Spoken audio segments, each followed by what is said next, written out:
I want to request from DepEd a detailed position paper on legislating values education.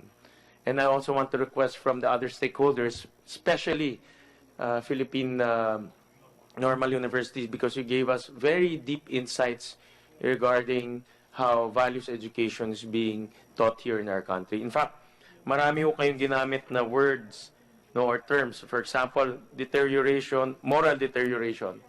No, nakakatakot ho yun, ha? I don't think I want a country which has zero morals or a totally deteriorated morality, no? That brings us to much more, I guess that brings us to a decision that we really need to look at this very closely. So we need to have a detailed position paper from you, from both of you, because like I said, if ever, this will be the first legislated subject. No?